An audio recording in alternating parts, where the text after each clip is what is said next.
As clashing shadows blend, glory waits at battle's end.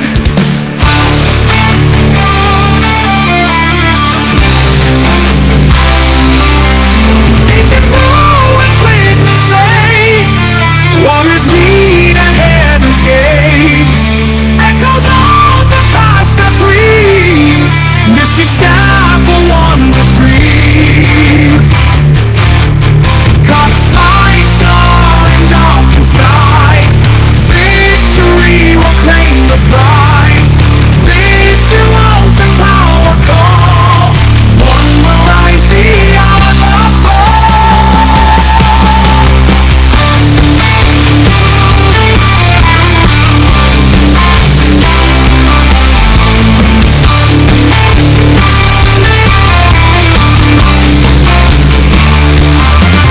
Legends now they light the air, break the smoke, the war declare.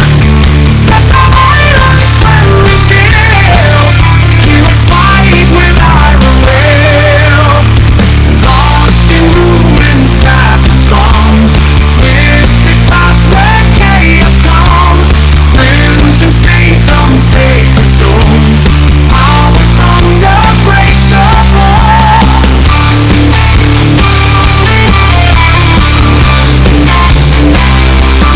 God's bright star in darkened skies, victory will claim the prize.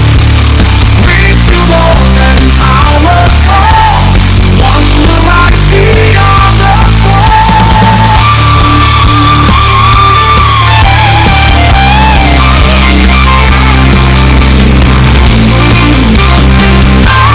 Bright star in darkened skies, victory will claim the prize. Rituals and power call, one will rise, the other fall.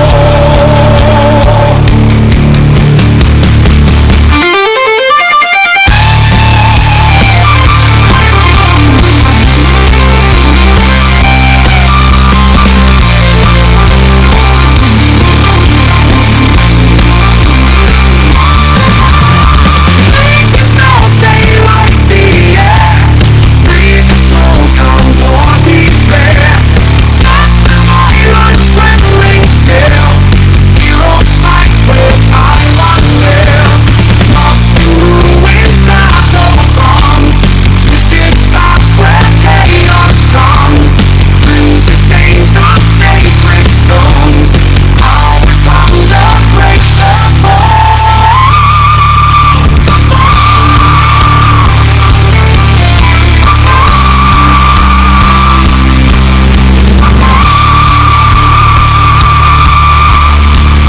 Like star in darkest skies, victory will claim the prize. Rituals and power call, one will rise, the other fall.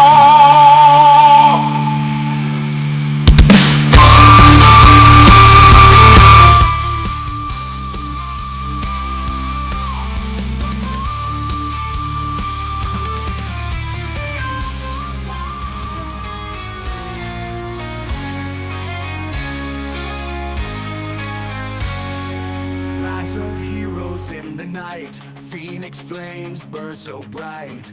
Threats arise, they stand tall, defend the world, never fall.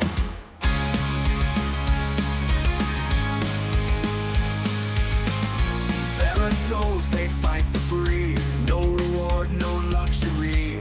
First out front, they lead the way, for the citizens they stay. Phoenix initiative, never back down. In the darkness, lights found.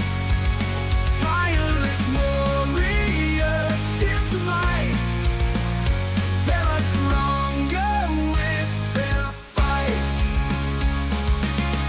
Reporting to the Emperor's court, strategies with wisdom brought. New threats fall to the ground.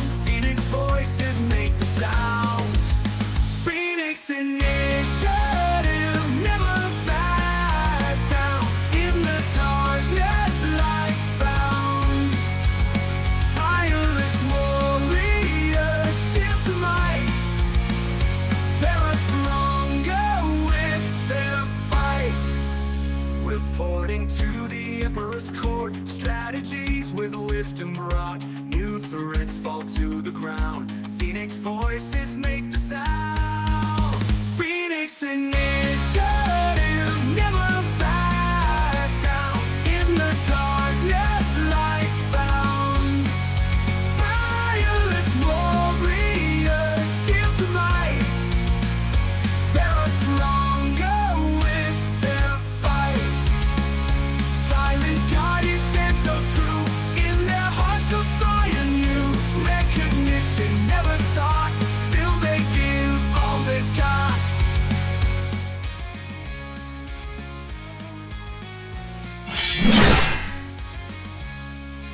Hey y'all, what's going on? So I'm gonna need a volume check. I was playing around with the volumes today. I know the guests haven't been loud enough in the past, so Sonny, you want to say something just so they can get a little volume check for you too?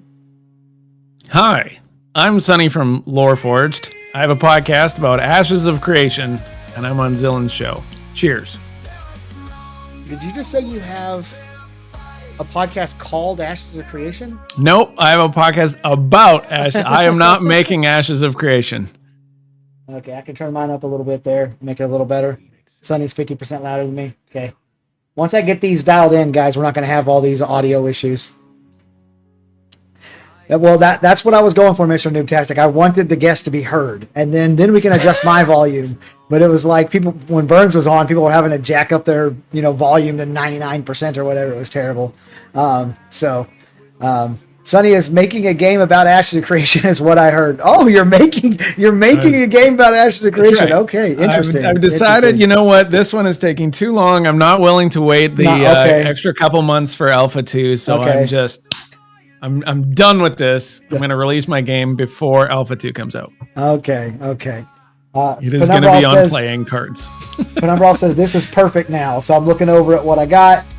I think we're good now. So boom, we're going to know how to do it. So that is awesome. All right. So welcome in everybody. As you guys just got introduced to, this is Sonny from the Lore Forge podcast. He is one of 3 people over there on that podcast. And I definitely plan on having all 3 of those guys on the show at one time, but we're starting with Sonny here. We're going to talk about mayors because for some reason for reasons that I can't possibly even fathom, Sonny thinks he might be a better mayor, like he should get the vote for mayor. So I don't know. We're going to give him a chance to explain himself here in a minute, but Mio says, Sonny, Planet Crafter is addictive. Yes, sir. When the first time I jumped in your stream and you were playing Planet Crafter, I was like, I have hundreds of hours in this game already. I love this game. You were the first person that I had heard of that had played this game. And when you said that you'd played hundreds of hours, I'm like, wow, that's a lot of hours. And then I started I kept playing. I'm like, okay, this makes a lot of sense now. Yeah. It's really, really good. And as you get towards the end, I don't know how far you've gotten, but you get to a point where you're making things to send it up to the space station and get money and then use that money to buy things. So you're trying to automate your staff and stuff. It's crazy. It gets super complicated. I'm kind of excited about it. It has an excellent way of moving you along, and you always feel like you have something that's just a little bit ahead of you, and you can get there within a reasonable amount of effort. Weirdly, right now I'm in kind of a lull and I'm trying to figure out where my bottleneck is. Yes. But that game is easily the best $20 game I've ever bought. Yeah. Just $20. Unbelievable amount of time that I've sunk into it already, and it just continues to be. It's been good since the first minute all the way till now. They're just so good at keeping you rolling. Yep, I agree. So that's a good one. Mio agrees. I see J-Rock, Vale Mistwater, and Dr. Burns in the house, Mr. Newtastic, Patrick Millhouse, Magic Pipe, Penumbral, Golid. I mean, we got a lot of the all-stars. A lot of the all-stars hanging out in here today, so we definitely appreciate you guys all stopping in and hanging out. I don't know why Dr. Burns' logo is switching back and forth between the Ashes of Relation and the Copium Clinic.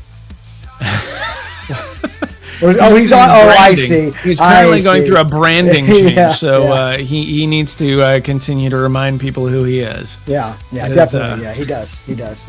Alrighty, so let's get into the show a little bit and let's talk about mayors and Ashes of Creation and kind of what the mayors are going to do, what they're not going to be able to do. Is there any systems that Intrepid is overlooking, or thinks it might go one way that you think might go a totally different way? So we're going to get into a lot of that. But the very first thing I want to do, because we got to get the ridiculous and absurd out of the way first, is could you explain to these people how on earth you think you should get the vote for mayor? Like, as opposed to whom? Anyone? Well, I mean, I'm not going to say obvious. who, but there is an Or the obvious other candidate out there. Okay, so I mean, the mayoral thing is just such a fascinating element to this game. To be able to add something like that to an MMO.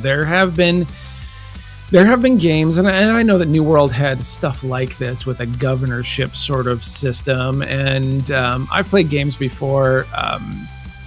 I think it was a game called Naval Action, was this sort of Age of Sail game in the Caribbean where you could get a hold of different towns and you would set up trade and stuff like that, and you can end up being the governor. And the governor was a very Age of Sail concept for the Caribbean, right? Like if you were the governor of that place, you were more or less blessed by the King of England or the Spanish whatever, and you were like in charge completely, right? You would do everything. You could set whatever taxes you want. You had your own little military on there. You were in charge of defense and trade and everything. And I think so long as you just sent money back to the homeland, you're pretty much good. Wow. And that kind of aspect to a game is just so fascinating to me, to have that pressure of being able to do something that's good enough for all of the people in a game to continue to have you make the decisions. Because it's just so easy on a bad day to be like, this guy doesn't know what he's doing. Like, get him out of there.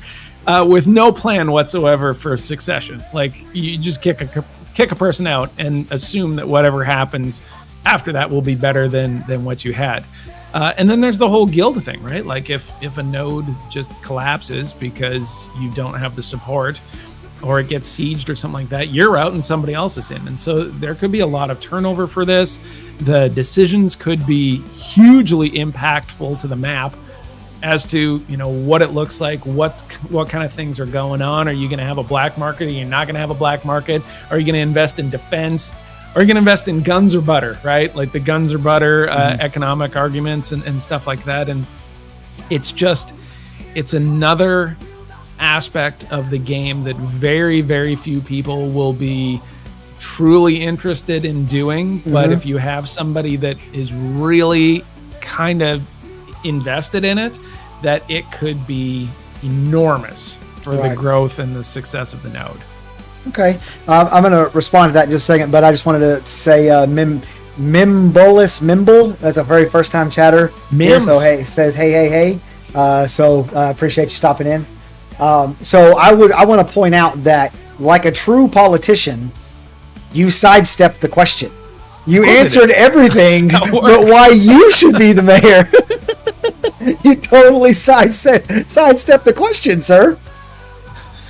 I did. Why? So if you're gonna put the screws to me, you're gonna say, why am I gonna be a good mayor? Yeah. It's because I have an innate ability to take an MMO and grind it down to just absolute tedious economic numbers. I will sit in an auction house all day. I won't leave town. I won't go anywhere. I won't kill a mob for days or weeks or months. And I just love that stuff. Like when I would stream Guild Wars. So we did a show about Guild Wars before we got back into Ashes. And I would have like a 2-hour stream, and an hour and a half of it at the beginning would be me in the auction house, just moving things around and moving my money around and all this other stuff. And then I'd like wander through town and we'd kind of take a look. And then eventually, if there was time left over, I'd venture out of town and maybe we'd like kill a dragon or something like that.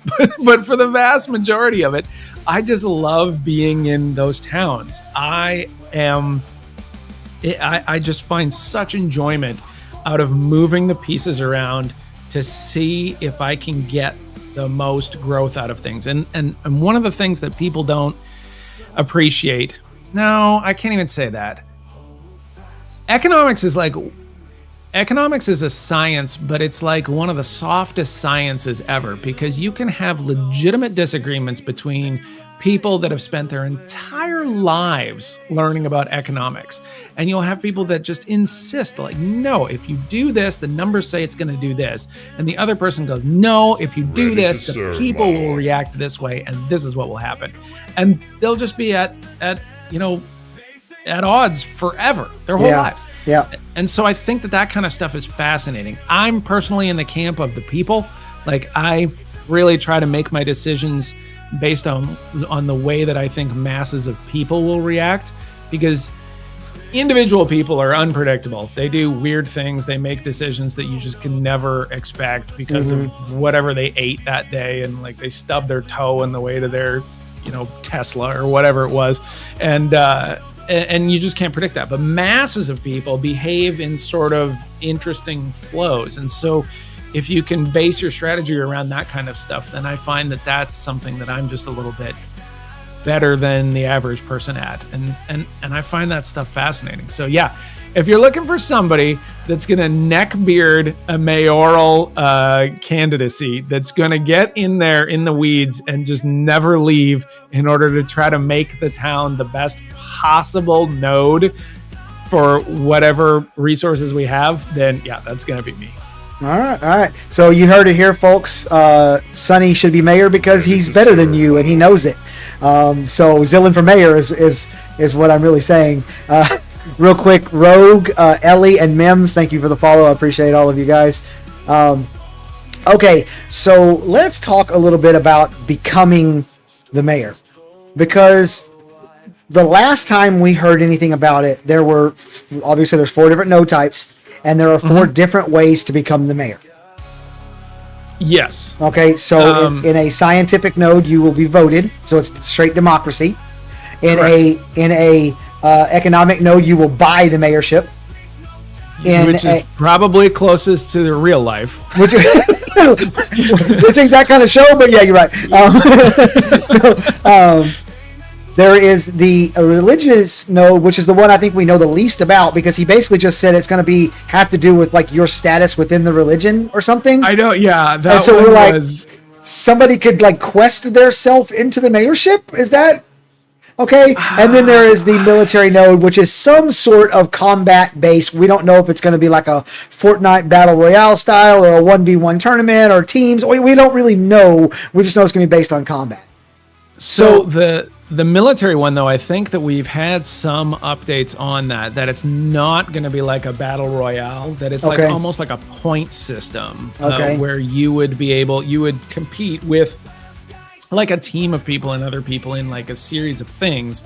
And then there would be like a scoreboard to see who's up towards the top. But man, like some of these things are just, they're hard to wrap your brain around. Like the econ and the scientific seem to be the most logical. I always called the scientific one the diplomatic node, because that seems to be kind of the way that it is. But the divine node is one of the most fascinating ones. Sure is. Yeah. I just don't like. It's got the whole underground catacomb thing, and it just is. It's kind of like, what is happening here, and like, what are you getting? I think maybe that's the node that you get like the most augments or something. I don't know. That one needs like a lot of explanation for me. Yeah, I agree with you completely. The religious node is just an enigma wrapped in a question mark. Like we just don't really know much. The superpower has been, there was the one thing about that like under node labyrinth with the shifting rooms or whatever that like I was mentioning last night, Steven mentioned one time and, and everybody just ran with that. And it's like, he just kind of one time said, hey, we're considering this. That doesn't mean it's happening.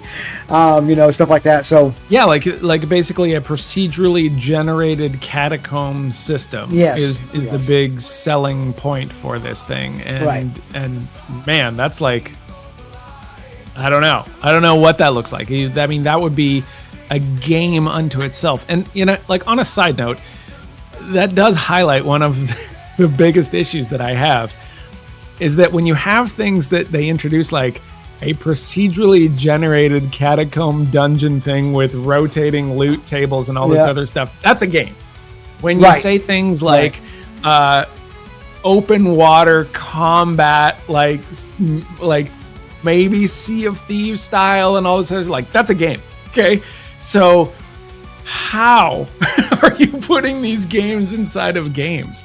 I don't think we're going to get Sea of Thieves type of ocean-going combat, and I honestly don't think that the procedurally generated dungeon thing is going to be like the equivalent to artistically crafted dungeons, right? Like it's not going to be. Yeah, obviously, right. Yeah, so like I don't know. I have to temper my expectations a little bit with some of this stuff, because it does. Ash's content followers like me and like you and like everyone in this chat do get a little bit off the rails when it comes to expectations and the possibilities. You just go a little crazy. We all do. Right. So I've seen some talk out there just, in the ether with people saying that basically they don't believe that the other ways of electing a mayor are going to stand the test of time. They're not going to last all the way through Alpha 2. By the end of Alpha 2, we will be voting our mayor in all 4 different node types. Have you heard that? Totally disagree. Okay. Totally disagree with that. Okay, no, why? I don't think that there's anything. I think that each one of those systems makes a ton of sense. And I don't think that any one of those systems would be that difficult to implement, to be honest with you. Like honestly, the military node is probably the hardest one, right? But even that is not that hard. You just have a scoreboard and a series of like mini PvP situations, right? I mean, we can generate scoreboards now. We've done it in other MMOs. People go in various combinations and you get a nice little number attached to your name, and then at the end of a week, that number comes out. Now, whether or not they think that number's fair or interesting or whatever, doesn't really matter, right? Like, it's a valid system. The buying the node has already been implemented in basically every game that's ever had a mayor system. Sure. It's always been buying, right? Sure. The voting thing will be tricky, just simply because of the number of people that would want to do something like that. But there's ways to limit that. You could like limit it down to like only 1 or 2 people from a guild would be eligible to do this, and like it'd have to be, suggested by the guild leader or whatever. I don't know. There's ways to limit this kind of stuff, or maybe not. Who cares? Right? Just have a ballot that's like 76 people are on the ballot. 500 person ballot, and you just like put it all up there, and then you gotta like scroll down and find Sonny, and he's gonna be under the S's, and he's way the hell down there, and God knows that like Aaron Abramson is gonna win because they're right at the top. Yeah. Alphabetical, if it's alphabetical. Right. Exactly. Triple A rogue wins the election every year.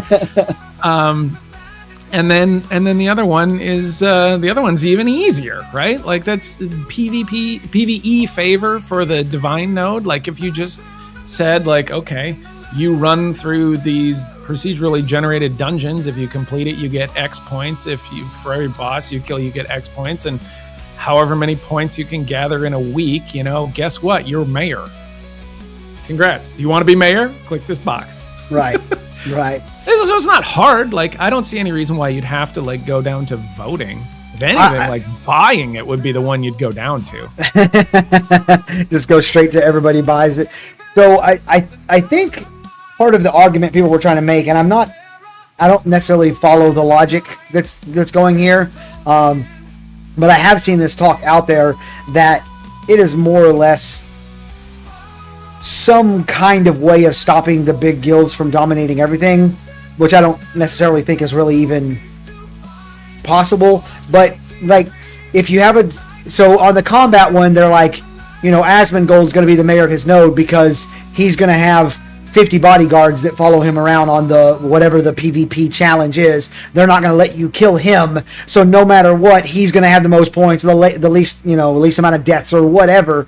And if he went for an economic node, he would win because everybody would give him all their money, and on a scientific node, he would win because they're going to vote for him. So like the bigger guilds, the larger groups or larger social organizations are going to dominate every single node, which I don't really think there's a real way of changing that. The only thing that I thought of the other day when I was just sitting around thinking about it was if this is really dumb.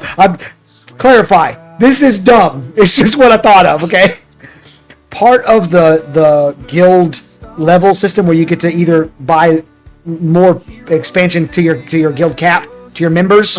Or bonuses to other things, which is supposed to like even the gap between the big guilds and the small guilds. Do you know what I'm talking about?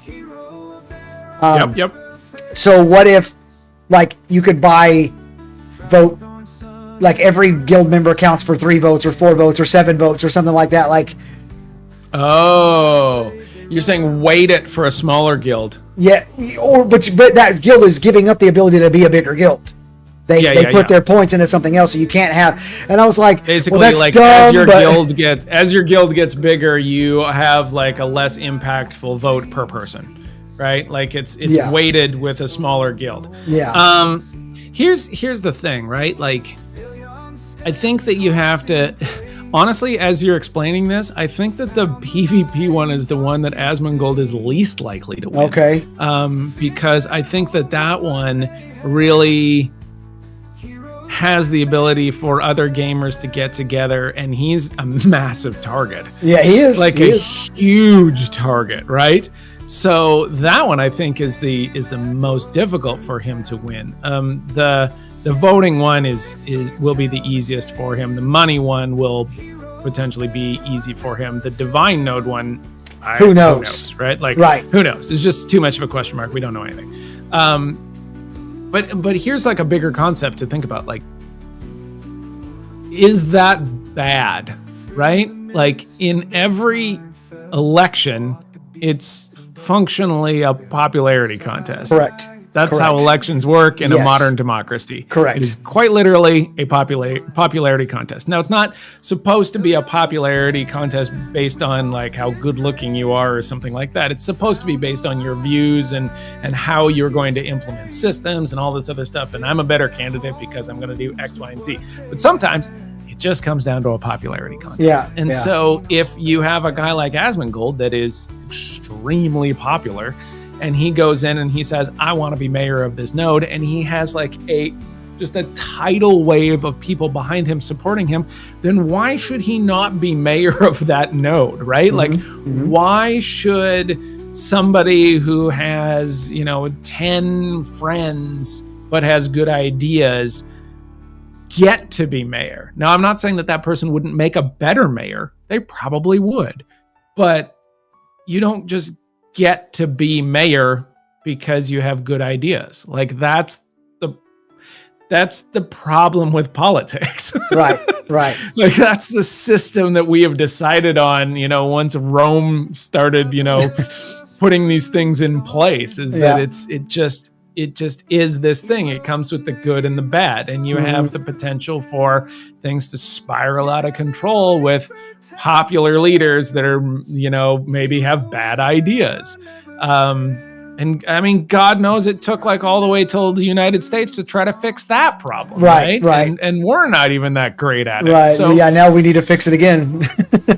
yeah, it's tricky. Right. So I don't necessarily think that people that are complaining that Asmongold is going to end up being mayor are, I don't think they're in the right. Like, I think that that's one of those things where first of all, if you end up on Asmongold server, then God help you, and you should probably just re-roll. Okay. Like, honest to God, I can't think of a more miserable experience for me than ending up on Asmongold server. But second, like, you probably want to leave that node. Like, just figure out another place on the map to exist, because it's not going to be fun for you. You're never going to enjoy it. And that's the beauty of MMOs, is that you can just pick up and move. So, yeah. And then that is true. And I will say that's one of my, my fears. So this kind of happened to me during Alpha 1. It wasn't this exact situation, but basically I had a plan to roll with a certain group of people, and they were like, hey, we're going to run this node, and I said, okay, great. And then we get in there, and that node was like not accepting new players or something was messed up about it, and I ended up on a different server, and then they were over there, and then I'm like scrambling trying to find people to do stuff with in Alpha 1 with on a different server that I ended up on. And so I'm already thinking about the headaches of trying to get on a server with my guildmates that's not the Asmongold server, that's not the Summit server, or whatever servers he ends up on. So that's definitely a concern that I have, just in general. But you're right. I mostly agree with what you're saying, that they're all a popularity contest except for the religious node, which we don't really understand. Somebody in chat earlier said that at one time Steven said that the religious nodes was going to be about piousness, not politics, which is an interesting. I didn't hear him say that, but that's an interesting way of putting it. It's like a Pope contest. Like, how close to the 7 are you? Yeah, I don't know how you measure that. On another side note, by the way, your whole show is side notes, and I just love it. That I can basically just say whatever. Yeah, whatever. Go off on tangents, because like the whole thing with electing a pope, I'm not Catholic, I'm not a religious person at all. Yeah.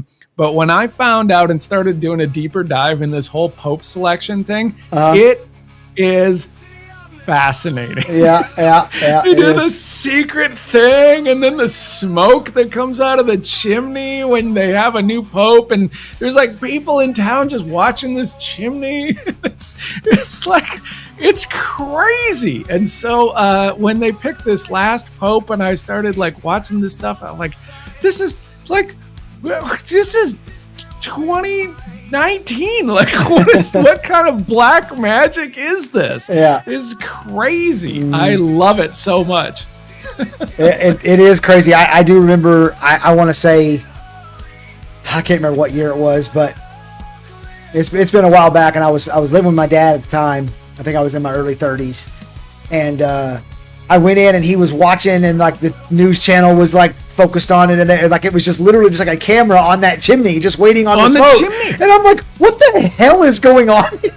Oh my God, I had that same reaction. I was like, what? Why? What am I? What's with the chimney? Yeah. It's like, what are they doing in there? What do you mean nobody knows? Yes. Right? You can't, nobody knows what's going on there? Like, how does this work? Right. What happens if the building collapses? How do they pick the next one? Oh my God. It is. That's funny, man. And you're right. It is a weird system. Mr. Noobtastic said whoever has the tallest Pope hat wins. And that's a Dennis Leary joke. It might be true, because we don't know what goes on in that room. They might all get out and have a Pope hat measuring contest. That's really funny. So the next thing that I've heard people talking about is the potential for mayors to launder money to friends. What systems that Intrepid has put in place to stop that, and will you still be able to figure out a way to do it? Probably yes. So, I mean, this is the age-old problem with mayoral corruption, right? So, I can think of off the top of my head ways to get around this kind of stuff and to be laundering money. Yes, yes. And you know, it's just super easy, right? Like if you have somebody that is maxed out in a particular profession and they want the tools in your node to be able to employ their profession, and they give you money and you pick that over some defenses or some other things, or maybe something else that you thought might have been a better idea, like that right there is the definition of corruption, right? You are taking money in order to prioritize something ahead of where you normally would. And I don't know what you could possibly do to stop that. I don't think it's possible, right?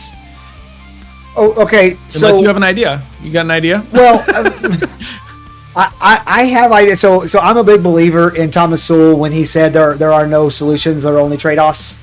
I think that in general, I found in life that's just true. Period. Full stop. There are no solutions, there are only trade-offs. So I have ideas, but many of them they have trade-offs. They either go into like a really draconian, the mayor doesn't even really have any power level. Yep. Or I start finding ways to get around it. So, for example, the mayor cannot go to the coffers, just get out money and give it to someone. Doesn't work that way. Okay, well that's a good start, right? Okay, so yes, that's a very good start. So it's not the same thing as like New World, where they were jacking up the tax rates and just enriching themselves, using that money to fund their own wars, their own gear, everything, making themselves better so that they could continue to win the wars. It created a situation where the same people stayed in power for long periods of time, right? Yeah. Okay. And there's lots of games like that. Like, yes. I mean, there's that naval action game with the governorship was the same way. And frankly, that's like honestly pretty close to what it actually was in history. So it's not that far off. Right. Yes. But like Eve is another example like that. Like when you're in the top of like a major corporation in Eve, like you just have control over all the money. So yes, I agree. I think that's a good start, is not having unfettered access to the treasury. Okay, so now we don't have unfettered access to the treasury. Okay, so in your scenario where somebody went and paid for one thing when the city needed another thing, I'm not gonna say it's not possible, but it's not as simple as I'm just giving you this money for the 27 boards that you just got me that are from the tree that's right over there that took you 8 seconds. You know what I mean? So that part's out. Okay, so now from what I understand, there's going to be mayoral missions. So the mayor can go to the board and say, I need like the mayoral commission system, yes, I believe. I need 500 whatever type of June Dark wood. So I need 500 June Dark wood in order to finish the leveling the smithy to level 3 or whatever. And so you can put out the mayoral commission, and then everybody whoever fills that commission gets the reward or whatever.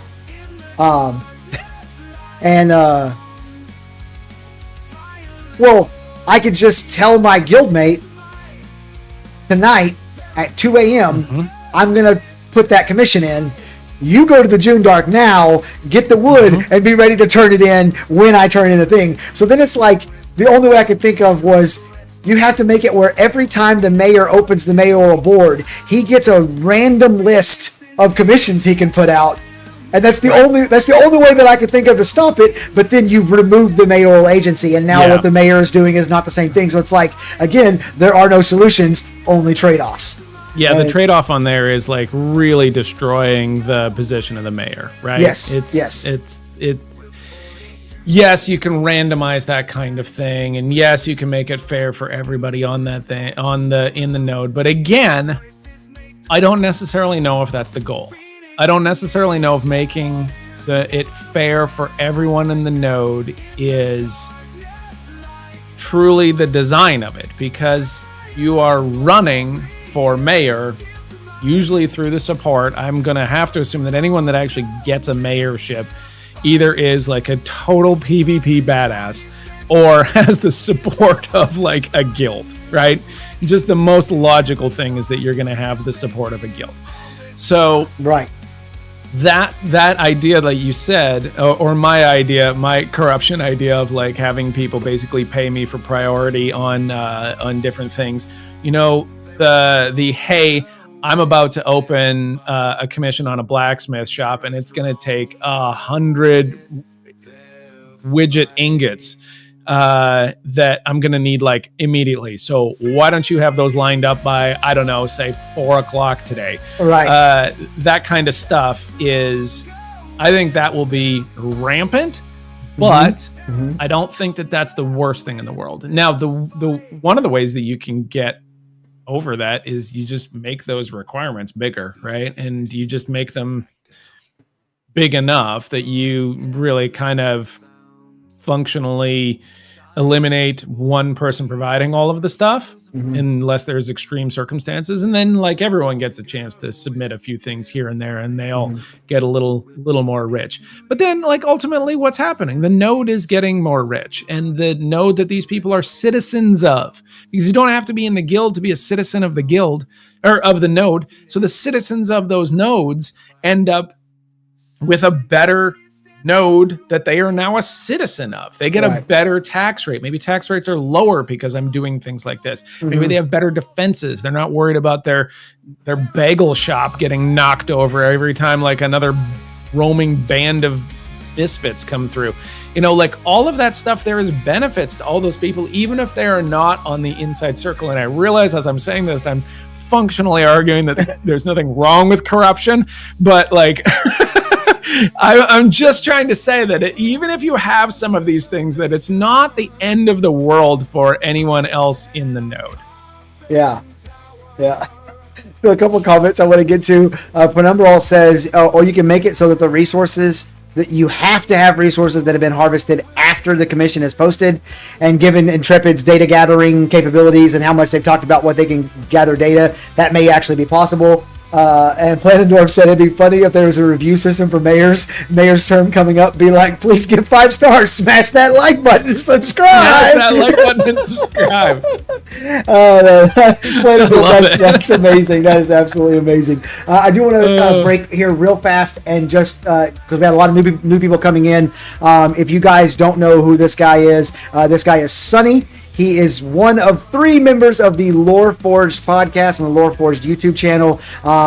You can click on Lore Forged right on Twitch and go over their Twitch and follow them there. I also tagged them on YouTube, so if you're watching on YouTube, it's right there in the title. You can click on it. You can go subscribe to their channel over there. Go check them out. They do awesome content, very lore heavy.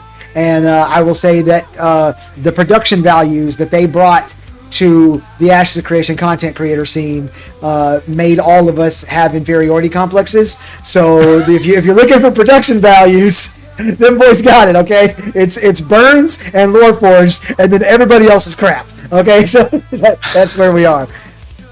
That's where we are. That is unfair, but thank you. Oh, that's too funny, man. So while we're just shooting the breeze here, you got to tell me the deal with the bow tie. What's the deal with the bow tie? Why are we always rocking a bow tie? So like this started, man, like maybe, gosh, I don't even know how many years ago, like 7 or 8 years ago or something like that. So I was an attorney. I was a trial attorney in the banking industry for the longest time, for like 10 years. Now we know where he gets the corruption from. All the corruption, right? I've been trained. I was like, he learned how to do it. Formally trained in corruption. Spent a lot of money getting that training too. Thank you. Nobody calls me doctor. That's a bogus deal, man. I have a doctorate, and not a single person calls me doctor. Burns gets to be called doctor. I don't know. Who knows what his degree is in? It's not marketing. He keeps changing his logo. Anyways, I digress. I'd wear the same outfit every time, because my strategy, I was on the plaintiff side, and my strategy was always to look like I had no personality whatsoever. And then if I wanted to have a personality, I could go from there. So it was the same thing every time. I had a black suit with a white shirt and a fairly neutral tie. And then, my black long lawyer's coat, black briefcase, black gloves, and a black hat. Sometimes I'd wear in the winter. You could get like a real Imperial March sort of theme going on here, and that was by design, right? So forever I just had to start with like no personality, and that's obviously not who I am. And so as soon as I got out of the lawyer game and I started doing other things, then I was like, you know what? It's bow ties. We're just going bow ties forever for everything. And I just invested in the bow ties. There's some videos back in the day when I was doing some early shows, like I don't know, 8-10 years ago with JB and Cash. And I found this way to take a regular tie and fold it over enough to tie it into a bow tie.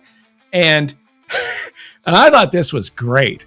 Turns out when you look on video, it looks like I'm wearing like clown ties because they're just enormous. So I'm looking back at these, I was like, why did somebody not stop me? Like, this is absolutely ridiculous looking. But that's why I got into it, is just because I was suppressed for so long as an attorney. Gotcha. You know, yes, Your Honor. No, Your Honor. Thank you, Your Honor. I'm going to see myself out now, Your Honor. All right. Well, I hooked you up. You're Dr. Sonny now. So you're Thank good to you. go. Thank you. It's about time. My God. Somebody Had this recognized degree your since I was brilliance. 25, you know, I'm like 20 years of non-doctor. My sister got a doctorate in like teaching or something like that. Yeah. And she got it later in life. So she got it like 5 years ago. And she was wanting us to call her doctor. I'm like, hell no. No. We're not playing that game. If I don't get to be doctor, you don't get to be doctor. Oh, that is awesome. That is awesome. So yeah, if you're new to all this, go follow Sonny. If you happen to be here for the first time and you don't know who I am, my name is Zillan. I make Ashes of Creation content on both Twitch and YouTube. I make videos and I do stream and talk to the other content creators and all that stuff. And if you want to get your questions answered, I will be doing a live Q&A and response to stupid comments on videos on Thursday. And so over on my channel on YouTube, there is a poll, or not a poll, but a community post where you can put your questions in. Go put your questions in there, and I'll be answering them live on Thursday. And I have a new video that's going to be coming out tomorrow titled Ashes of Creation Has an Identity Problem. Ashes of Creation has an identity problem. So we have new videos. You always have the tomorrow. best thumbnails. You have all the thumbnails that we at Loreforged are not brave enough to try to do. So I'm going to tell you, Sonny, I'm going to be honest with you. This whole YouTube game, it's about the packaging. It's how you package your videos. So like you could do a video and it be about mayors, but in that video you mentioned that, you know, whatever, chopping down trees, you could do like not economic, but bio warfare or whatever. You title that video about bio warfare because you talked about it. It's not clickbait. And that's way more like clicky than mayor stuff.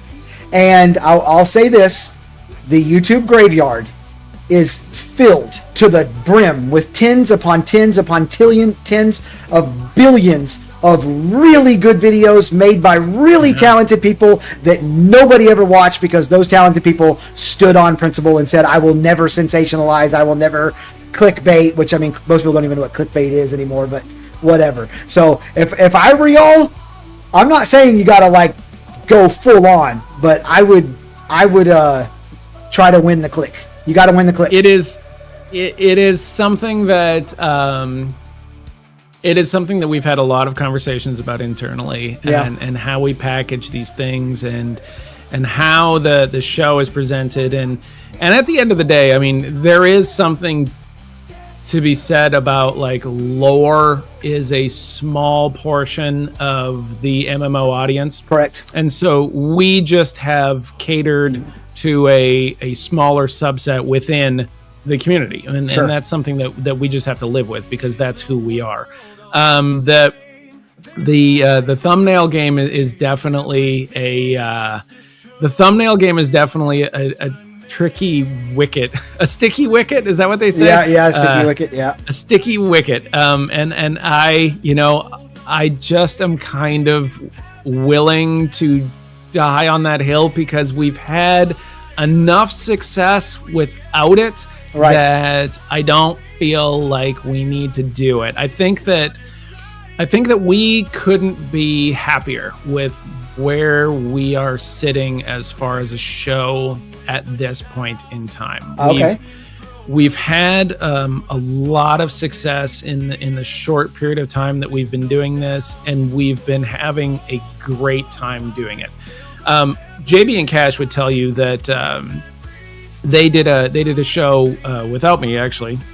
Can you believe that? Bastards. Prior to this, and it was Lore Seekers, and it was with ESO. Now we've done a bunch of shows since then, but they had a lot of success with that. But some of the things that they learned during that time, they had hard lessons. Like they really got ground down a couple times on different ways that they did too much and put themselves out there too often, and just had to sacrifice some stuff that they didn't realize that they were sacrificing until it was too late.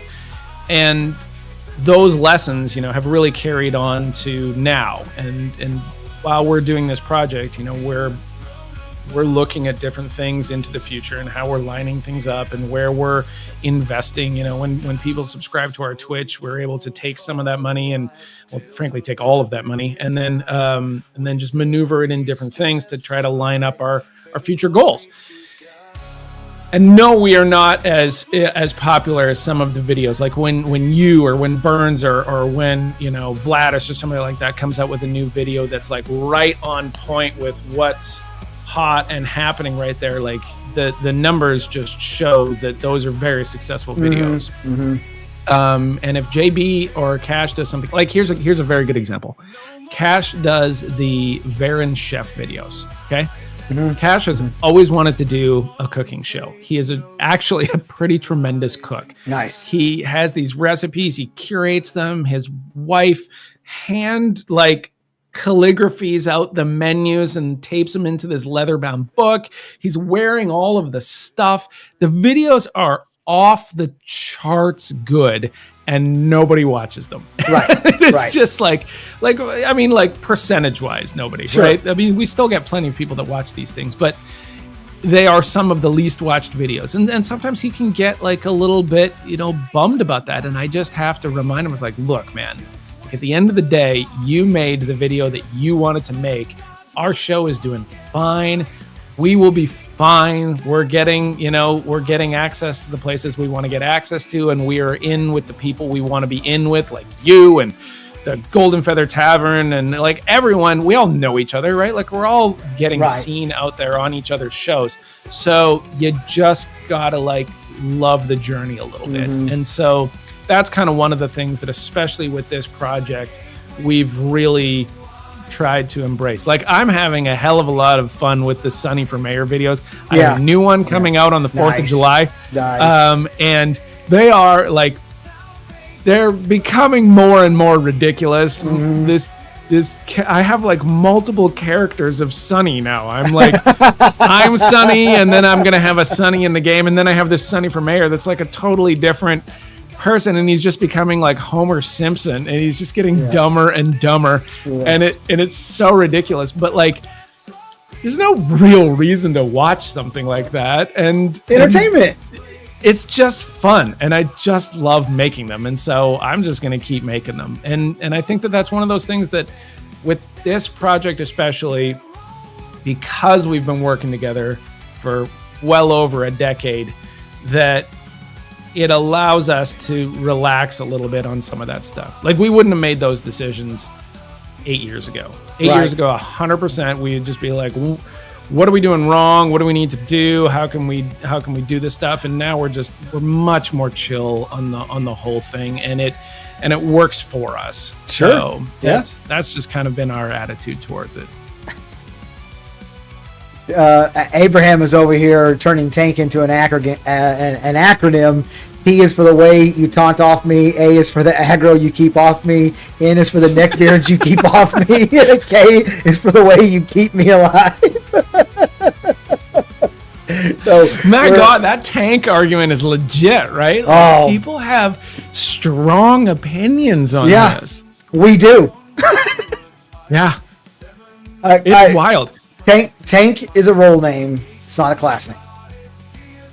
Yeah, and if we're gonna name all the archetypes after roles, okay, fine. But that means fighter needs to be like big, meaty, sword swingy guy, and healer. Like Ranger's got to be pew pew DPS guy, and like we have to have stupid names for all of them or good names for all of them. That is the hill that I will die on. Tank is a stupid name. I kind of love it. Like, I never thought that it would be such a thing, but I remember the first time I saw it, I was like, wait a minute. They called it Tank? Like, is that a placeholder? They just really, that's it? Okay. All right. Kawaru said, would Tonk work? That's the first time chatting. Kawaru also followed just a few minutes ago while you were talking. I didn't want to interrupt you, but so thank you for the follow and thank you for joining in on the conversation. Tonk, you know what? Tonk is a word that doesn't mean anything. That's better than Tank. Send it. Tonk works. Tonk. Another thing that I thought was really funny. You solved it right there. It's over. Just Tonk. It's Tonk. Yeah. It's easy. I saw Steven in chat in somebody else's stream a while back, and they were going on the Tank thing, and Steven kind of was digging his heels in and said something along the lines, you guys keep this up, I'm going to make the tank icon in the game be a little Abrams tank. so Steven is dug his heels in the dirt. He's not going anywhere. It's going to be Tank, but I like Tonk. What class are you, Zillin? I'm a Tonk. I love it. It's like, hey, guess what? Guess who's got ultimate authority on how this works? Yeah. Yes. Exactly. Do you really want to see if I can push the nuclear button? Yes, exactly. I will. Exactly. I'll do it. We will hit the button. That's too funny, man. Oh, man. No one is Tank once they get a secondary. That's the only thing that keeps it from driving me nuts because Tank is so bad. And I mean, in general, that's correct. Like with level 25, when you're playing end game, no one's going to tell you I'm a tank. Well, they might say that, but they are going to be talking about the role rather than the class. And so for the most part, I whatever, I'm gonna forgive it. But let me ask you this then. Like, what's your opinion on the 64 classes? Do you think that it's truly 64 classes, or do you think that it's like 8 classes, or do you think like what are your thoughts on that whole system? I don't think that it's going to be 64 classes. I think it's really 8 classes with extreme, and I mean extreme variation on those classes. It's part of my video that I have coming out tomorrow is on this topic. Is on the topic of classes, and so I'll give an example. You take the grapple ability that Tank has. You throw out a chain, you pull on the chain, somebody that was over there comes and lands next to you, right? That's what grapple is. And most tanks in most MMOs have that ability. So it's pretty common. That is a very defining characteristic of a tank. Well, if you're like a summoner and instead of throwing out a grapple, you summon a bear who picks up the guy and throws him to you. Like the end result. It's a grapple. Yeah. It's a grapple. Yeah. The end result is the same. The guy that was over there is now over here. Yeah. So it's like you're still a tank. You're like a tank summoner. That's how that works, right? It just changes it up so that it's a little bit different, and then now you feel more like a tank summoner rather than like a tank. And let's say you go tank. Now you throw out 5 chains and can pull the target and anybody who's around him. Up to 4 people around him all come to you. I'm speculating. This is rampant baseless speculation. I'm just throwing it out there that they could do things to make the classes make the secondary archetypes and the augments make the class feel very different, but you're still going to be taunting, you're still going to be pushing and pulling and doing defensive, putting up aegises and stuff like that. It's still going to be the same. So the role is the same. And if you look at it, it's like they've just covered all the roles. You have tank, you have melee DPS with an AoE bent and fighter, most likely melee DPS with a single target bent and rogue. We don't know that yet, but that's what I'm going to guess. You got ranged magical DPS in a mage. You got physical ranged DPS in the ranger. You got the healer, and you got the support class. Yep. So it's like they just kind of covered all the bases, and then they're like, "Let me give you the flavor that you want. If you want to be an evasion tank, then you can do that, but it's the same." So that's that's how I feel about it. Is it's 8 classes, but I think there's going to be enough variation that it'll feel more than that.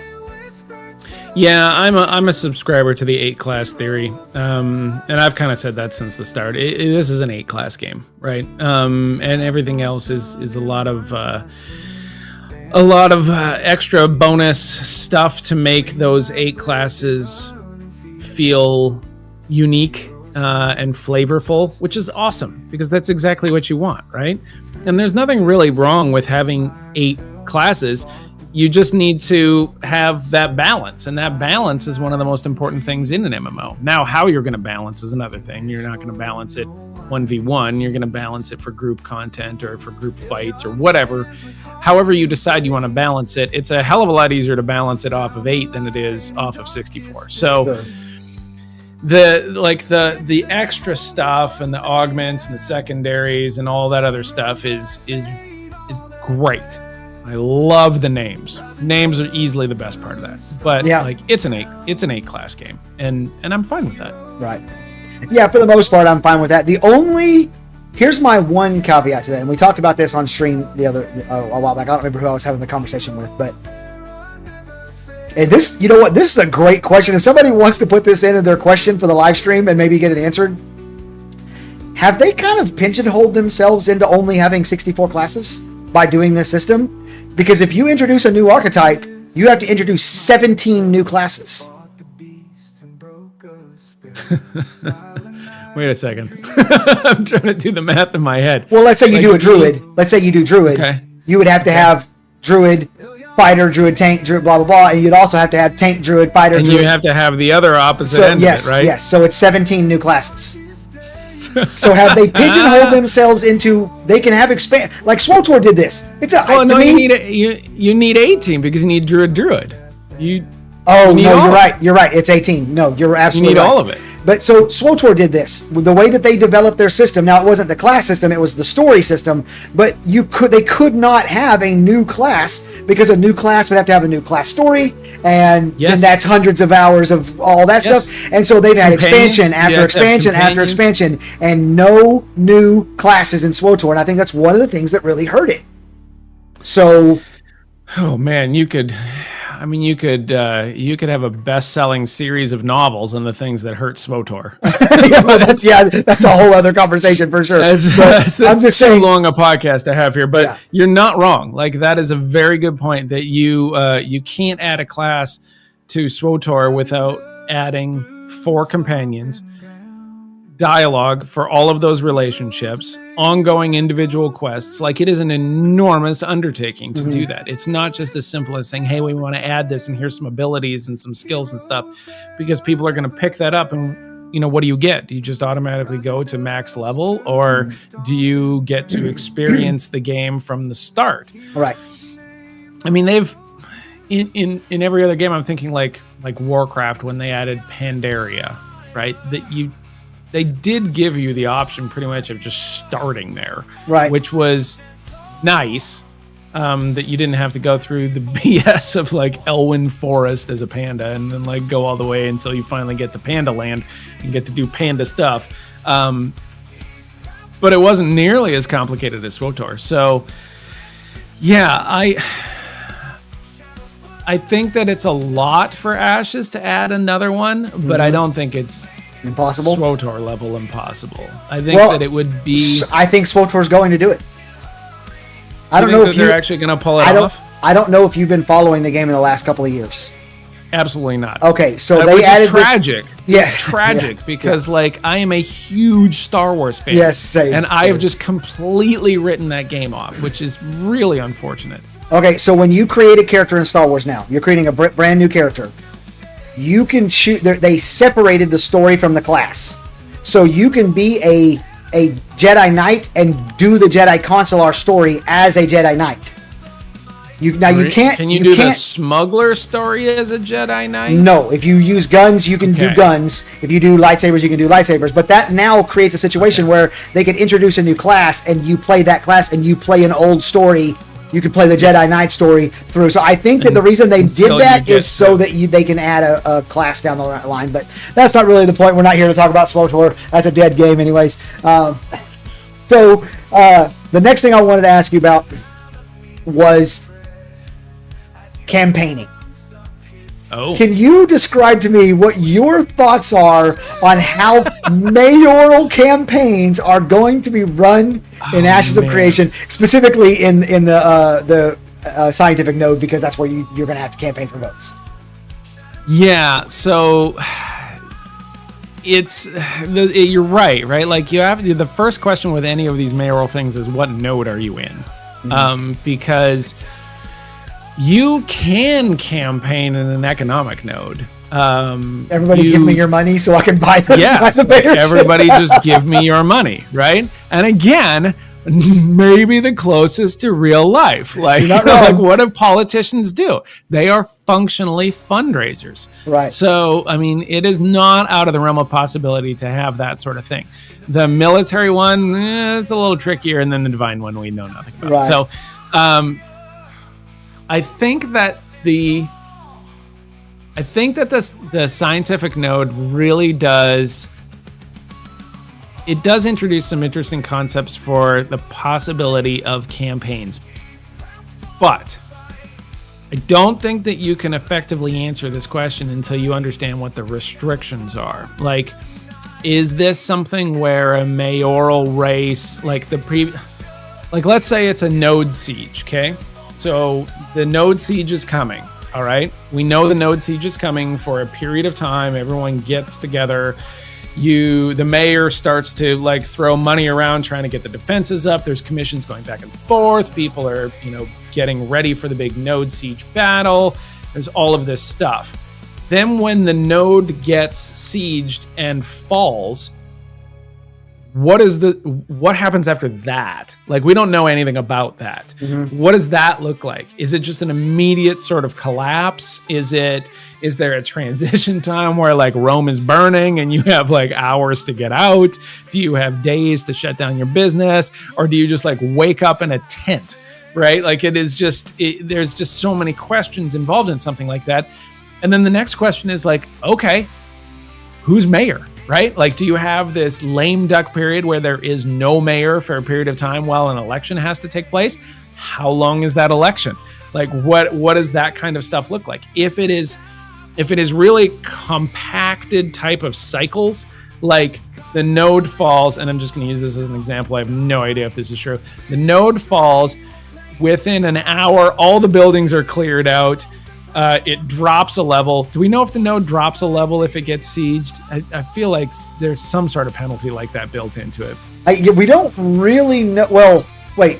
The siege thing, I think, knocks the node down completely. If you successfully siege a node, the node's gone. It's just like gone, right? And then they have that PvP zone on the node proper where it's like an open PvP and you can go dig up valuables using the survey system. And then what's on the node proper is based on what level the node was, how rich it was, and all that sort of thing. So got it. Okay. So the node wouldn't exist. There would be no need for a mayor. So it's gone. Yes. So there's no new mayor. So like basically then everything has to start from scratch. So when you think about it, there really is no situation in which like there's a forcible removal of the mayor, right? Like it just would come up in cycles. Because if the node goes to 0, then you won't get a mayor until like Des said, until you get to stage 3, because you got to get a new mayor at that point. So you're going to have an open battleground, and then someone's going to eventually get tired of looting all the dead bodies, and there's going to be nothing, and then they're just going to start building tents and villages again. And then eventually you get a mayor. So, I mean, I guess like a campaign could exist for, the longest you could have a campaign exist for would be the length of time between a cycle of mayors, right? Sort of like an American presidential election. Like as soon as you elect the president, you now have 4 years, and it is encroaching on exactly 4 years now of a presidential campaign. So now you're going to have a mayoral campaign that functionally is however long the public will tolerate a campaign within that window. What could they look like? I mean, man. I think that it's like just the creativity of the person running.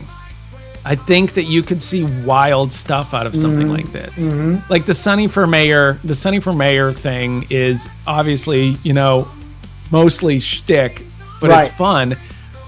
But if something like that happens in that node, there's going to be people that think it's awesome and funny, and they'll be in town yelling like Sunny for Mayor, or like, I don't know, probably can't put up posters, but they'll be doing stuff like that. And so that is, is there any real difference between that and like a grassroots campaign?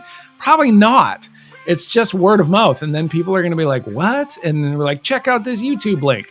And they go there. And then, that's like a campaign right there. So do you think that there's going to be actually like mechanics built into the game that would allow for campaigning?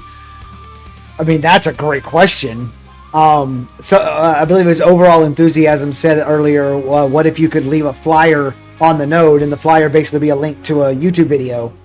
That's precisely what I'm talking about, right? Like, that's a great comment. And that's a great idea. And how hard is it to do that? Not very hard, right? Like that's well, there is. Hold on. Like a programmer could throw that together in like an afternoon, right? Like you just get like a little message board place.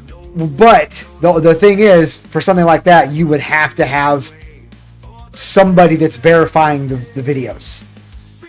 Because you could link there would have to be like the GM would have to look at the video. Yes. Okay, this is a campaign ad, and allow it through. It wouldn't be a situation where anybody could just go put somebody above. It'd have to be under like oof. Yeah, and of course you'd probably have to have a limitation on time and permanent ban or something like that, or maybe you had to submit the video. Maybe the video goes like on their server. That's what I'm saying. Like you get like a 15-second video that you submit. You can submit one video for your campaign, and it goes through them, and they give it a checkbox so long as it's they'll run it through like an AI bot to just make sure that it's not obscene or something like that. Right.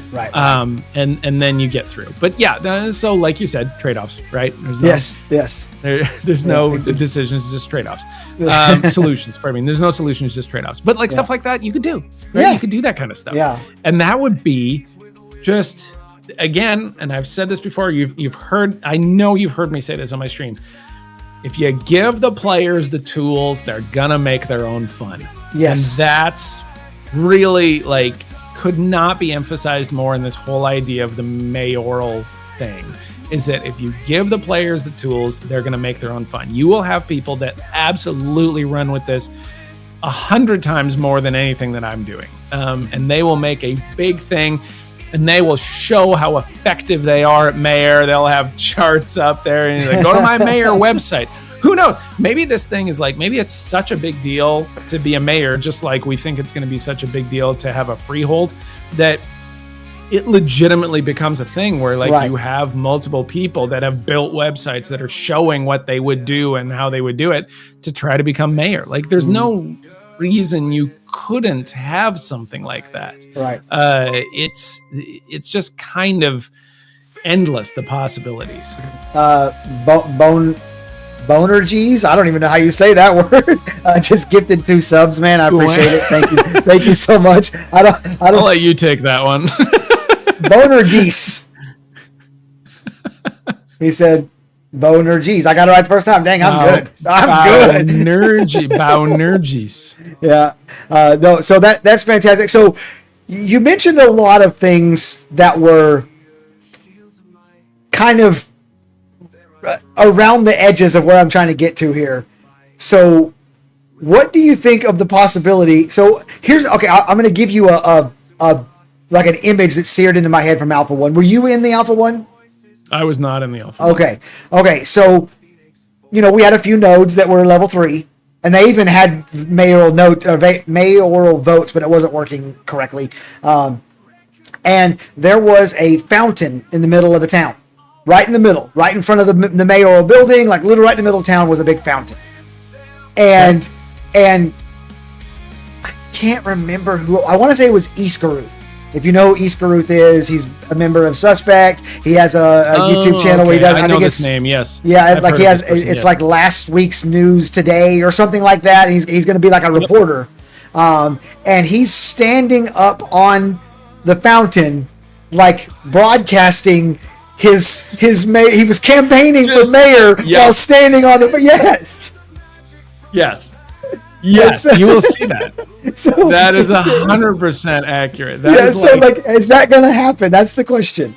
That is like soapbox mayor, right? Like I have a literal soapbox that I will stand on and just yell to anyone within the vicinity.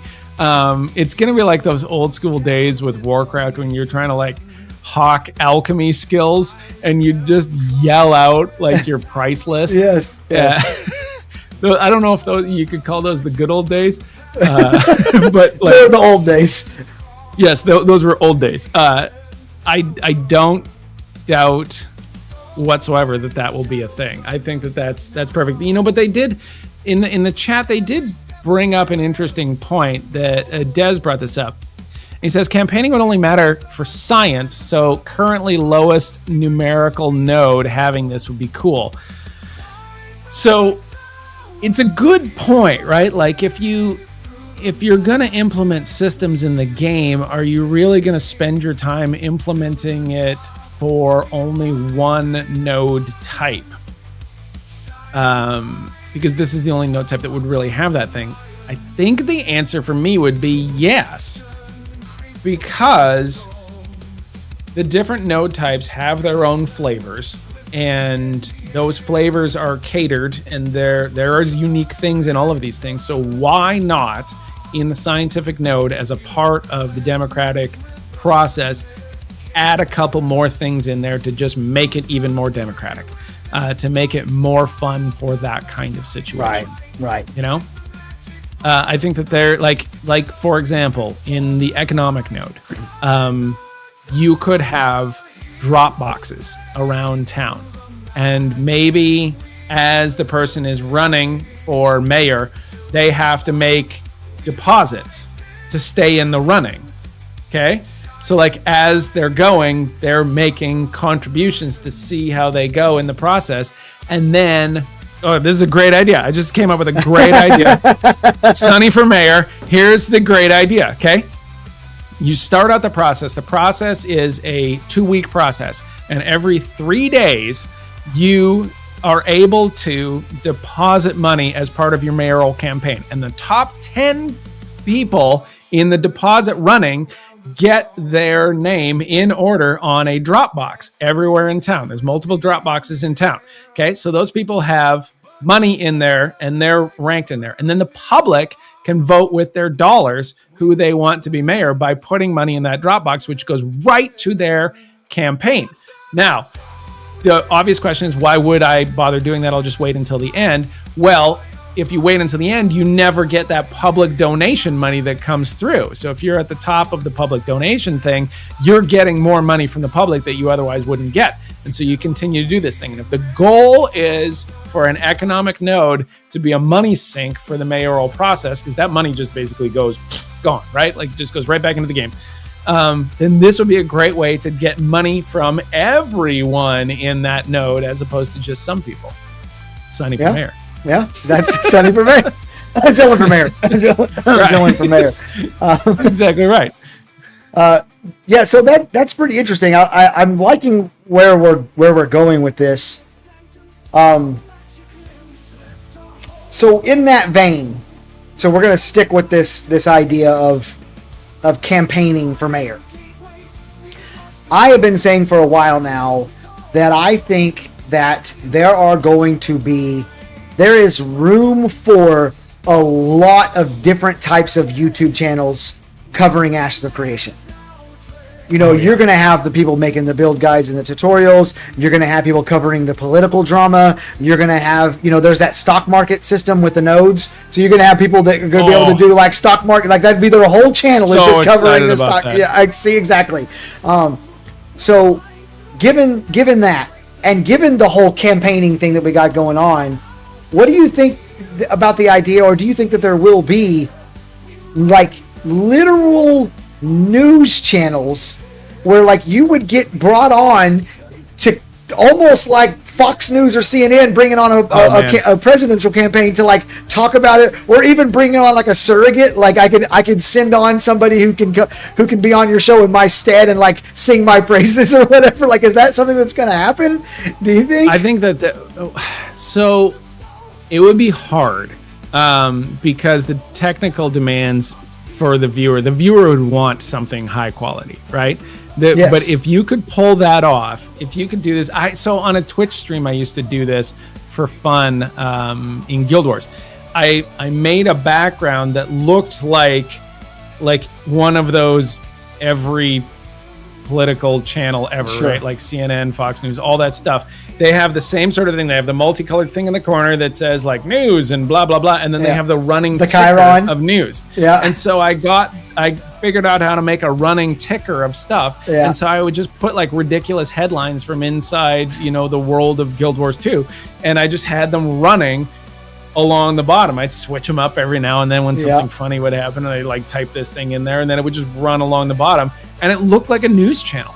And if you did that for YouTube, I've actually heard this idea before too, with the differences between the servers being a real driving factor, but not so much in the news channel thing, but like a Wikipedia type of thing, or like the history of your server. Sure. Talking about documenting the history of your server.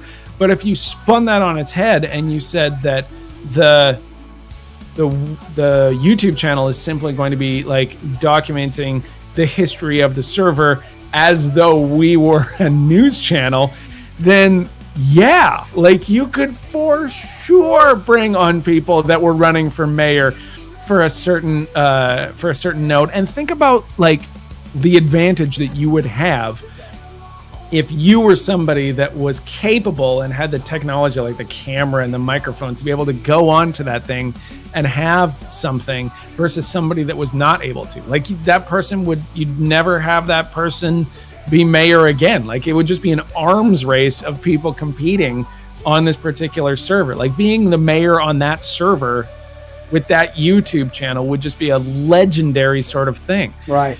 It is. You're not wrong. Like the potential for different YouTube stuff out there now has never been greater. It is. It's just wide open. The technology is more accessible than it ever has been. All the computers are capable of handling cameras and microphones and everything like that. And so it has become very accessible for the average person to have a fairly professional look. And so with a little bit of know-how and a lot of dedication, you can find a place within Ashes of Creation. And we haven't even like scratched the surface on this. Like the people that are in the game right now, like you and me and the Golden Feather and, Stikeno and stuff like that. Like you talk about a guy like Stikeno, like look at the originality of what he is doing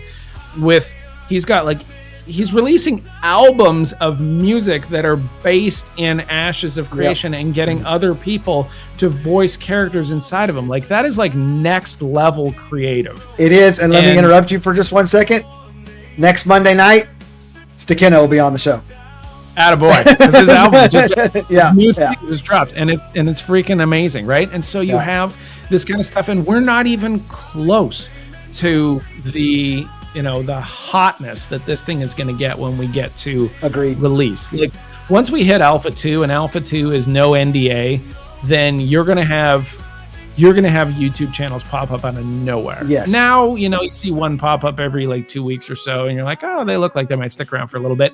But man, once Alpha 2 hits, it's just going to be on all the way until launch, I think. Yep. And then when launch hits, you're going to have just all the major people descend on it for like a month, and then they'll go away. But you'll see just nutty stuff come out of that. So anyone that's listening, like you can do this. If you have an idea to do this, you can do it. You can. You can. It is certainly possible. I mean, I will tell you that I decided basically in early December of 2020 that I wanted to make a YouTube channel. And I spent like a week searching around trying to find. I knew I wanted to base it on a game, and I kind of knew I wanted to base it on a game that wasn't out yet, like build my name, whatever. I randomly thought, oh yeah, that Ashes of Creation game that I rolled my eyes at because it was so ambitious 5 years ago. Let me check it out. I looked into it. I fell in love. And by the end of January of 2021, I'd put out my very first ever YouTube video, and I didn't know about video editing, setting up mics, setting out cameras, lights, nothing. I taught myself how to do every single bit of it on YouTube, because you can absolutely learn how to YouTube on YouTube. And my first, really can. my very first video I ever put out got like 1,500 views and like 125 subscribers, which you probably know this. That's ridiculous. It doesn't happen. And it it just took off from there. And of course, we have the limited Ashes audience, so it hadn't gone to crazy places, but it took off from there. So you absolutely can do this if it's something that you're interested in. And I think there's going to be space for so many different types of content. Mr. Noobtastic said, or was that, where did they say? Somebody said something about you could have live stream debates.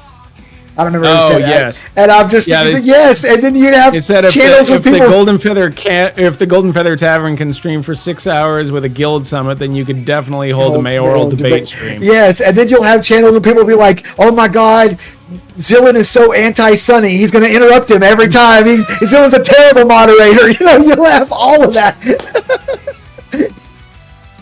Oh my God, I can't honestly think of anything worse than like becoming an actual politician. Right. Yeah, that's awful. Yeah. Debate reaction videos. Like debate body language analysis videos. Yeah. You see the look, freeze framing the look of me just looking at you like. You see, you look to the left there. Looking to the left is a sign that you're lying.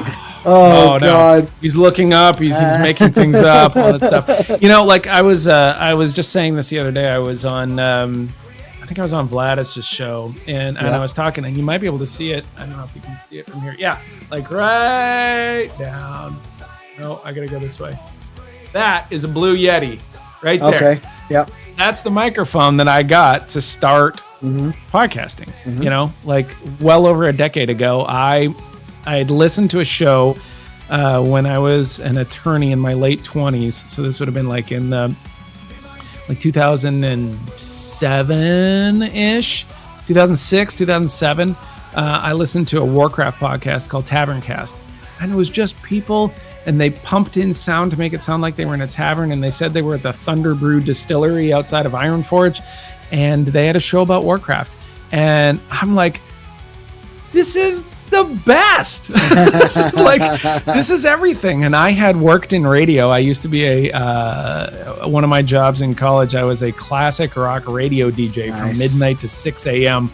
on Friday nights. And so I would and I'd listen to this podcast. I'm like, this can't be that hard, right? Like I can do this. And so I did some research, and I found the Blue Yeti, just a little condenser USB microphone. Yep. This thing's perfect. And I made a podcast called Sonny's Diner, and like everything just flew from there. And it's just one of those things where if you have any inclination to do something like this, then I think that you should try it, because it's just you have no idea where it's going to lead you, and it's a ton of fun, and you meet a ton of great people, and the community for Ashes is so welcoming to everybody. Until we start fighting over nodes. Well, I mean, there's definitely elements of that, and who knows? It might not always be that way, and we might be at each other's throats in no time. But all I'll say is that it's been good to us, and we try to pass that love on to everybody else. And so, no matter how big or small podcasts are, there's a lot of us that will go on a show, because we've all been there. Sure. Like our show right now might be doing well, but we all remember when we had 10 people listening to us total, and those were real times for everybody. And so we get it, and it's fun to sometimes go on a show. When I was doing some Star Wars stuff, I went on a guy's show, and he had like 30 people total that listened to his show on iTunes. And I did a show like a couple times over the course of a few years, and I had a great time every time. Yeah. It's just good to give back and stuff like that. Right. So yeah, I actually had Q on my channel, my YouTube channel. We did a collab video together when he had less than 100 subscribers. I just happened to see one of his videos. I was like, I like this kid, man. Like, he's got great energy and he's funny. And I was like, hey, man, come on, let's do this. So yeah, I'm the same way. I just want to spread it around and give the love to as many people as possible. Okay, so we're gonna do a little. I'm not gonna call it a lightning round because you can take your time to answer any of these questions that you want to take your time. But I got some questions for you. All right, let's do it. Alpha 2 release date when? Middle of the quarter, middle month. So just August. July, August, September, middle of August. I'm going right in the middle. Okay, well, my birthday is August 17th. So yep, it's August 17th. Coming out August 17th. Here's why I say that. I got a reason, right? Like, I want it to be in the middle of the month because I think that gives them a window to push it back. So if they planned on doing it then they have like a little bit of wiggle room, but I really, really, really don't want them to be late on it. Now, having said that, I'm terrified that they're not going to put it out in quarter 3. Okay. Like, I really am worried that they're going to miss it just because of the language. Some of the language doesn't fill me with confidence the way that they speak. But if you asked me a year ago, I'm saying middle of it. That makes the most sense to me. Okay. That's interesting. When they first announced that it was definitely going to be in 2024, I put out a video, and the first sentence of that video is quarter 3 and quarter 4 are out of there. Like, there's no way they're going to say quarter 3 or quarter 4 because you don't want to be wrong and now you're a liar again and the game's a scam again, right? So I was shocked when they said quarter 3. And so I want to apply that same logic and say they got to be planning for earlier in quarter 3. That way, if there's a mistake, they have time. But then there's also the part of me that's like, somebody pointed out the other day, September 30th is a Monday, and that Friday before that would be the last Friday of the month, which would mean a live stream. So they could go live stream 2 days. September 30th is a Monday. We're off to the races, and I was like, shit, that all just lines up. Just thoughts become things. I'm not going to allow that to exist. You're like, no. The thing that worries me, though, is that you listen to certain comments and the way that they present some of the information when they say things like, our plan is still to release in quarter 3. That is not the confident speak that I am looking for. Right. That is the kind of thing that a person who is hedging says. I don't want to think about it, so I'm going to say your birthday, August 17th. August 17th. I like it. I will say that in general, their language hasn't bothered me too much. But the last time they talked about it on the last live stream, Margaret, there was just this much doubt in her voice. Like, just oh God, you could see it, right? You could just see it, right? Yeah. It wasn't we're gonna hit that date. It was like, well, we're planning on probably maybe hitting that date. I'm like, oh shit. So and I'm not going to toot my own horn here, but you're talking to a person who has spent an awful lot of time in training in looking at people and hearing what they're saying. Yes, I'm an attorney turned investigator. All right. It is, I am listening to what you're saying, but I'm also listening to how you're saying it and how you look when you're saying it. Yeah. And man, I did not love the way that last one came off. Yeah, me too. I immediately noticed it. So here's a fun little fact for you, and people who watch my channel, you'll love this. I got in the habit of making notes during the live stream of things they said, and I would try to pick out different things because when I made my after live stream recap video, I didn't want to be saying the same crap that Narc said and the same crap that Sticano and Gladys or whatever. But the views got so bad, I stopped making content. But for some reason, I never stopped taking notes. And so in that moment, I wrote down, Maggie did not look confident, saying that or whatever. So I immediately, right then, I was. I was. It was a thing. It was a real thing. Yeah. Margaret could fool a polygraph. She's manipulating us all. I mean, she might be. She might be. Yeah, that's the thing, right? We don't really know. We're looking through such a filter with only a percentage. At the most, we know 5% of what's really going on behind the scenes. Right. And so they might have this thing locked up and ready to go. And who knows? But it's just kind of one of those things where you see it and you're just like, Yep. I didn't love that. Yep, I agree. Okay, how long is Alpha 2 going to run for? Forever. Like, just forever. Gosh, 6 months at the absolute minimum, right? That the absolute minimum. 9 months to a year, I think you're starting to be more reasonable, and it could run longer than that. Right.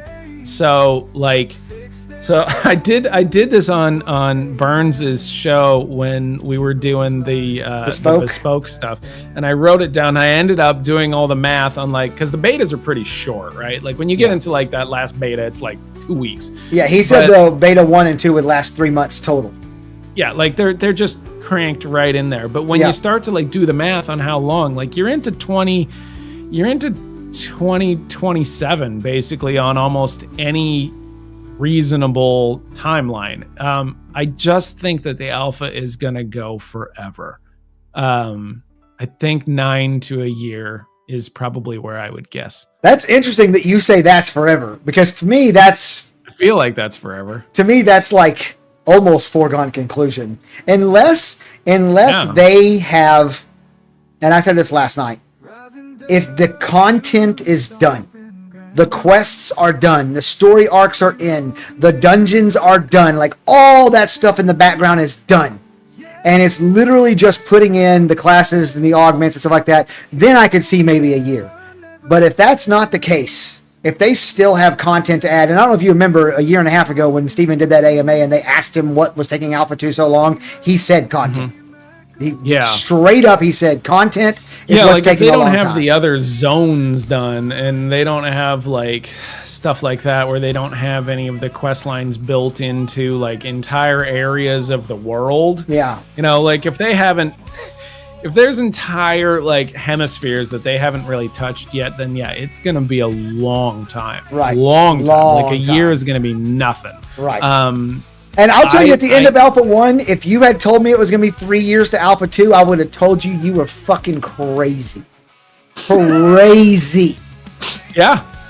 That's a long time. That is a long time. I was just playing the game 2 weeks ago. You're crazy. Yeah. And why would it take that long? And here we are. So, in general, one of the things I always say about the Alpha 2 date at this point, I've been wrong. I've been dead wrong about it for 3 years. Stop asking me. I don't know. Yeah. I'm gonna go 1 year. 1 year. 1 year. Okay, you're on the hook for 1 year. I'm gonna go 1 year because I said 6 months easy, right? Yeah. 9 to a year is more realistic, and I'll take the high end of the realistic. Okay, so I'll go 1 year. 1 year for Sunny. Okay, yep. What? It's launch day of Alpha 2. You're in the character creator. What character is Sunny creating? What class? You want class or race? Okay, so no, all of it. Give me all of it. All of it. Okay, so. As of right now, if I have to pick, it's going to be magician. So it's going to be a mage with a bard secondary. I just don't think I can pull the trigger on a bard primary because I am such a solo gamer. Oh. I just love to play solo style, and I'm just a little bit worried until I'm convinced otherwise that bard is just going to be too much of a support class to be a solo type of thing. Here's the thing, and this is kind of one of those things, is it's always been this way. I always like to, if I'm going to fight in an MMO, I want to be able to win a 1v1. That's my baseline. Okay, that's like your bar. Okay. That's my bar, right? I want to get good enough at 1v1s that I can win about 60% of them, okay? I want to feel like I'm a favorite. If you get me in a spot where it's 1v1, I will spec my whole class to do that. I won't even bother anything else. Combat-wise, everything will be geared to a 1v1 fight, which is why I typically gravitate towards things like rogues and stuff like that, and sometimes hunters and whatever. But it's like 1v1 skill sets.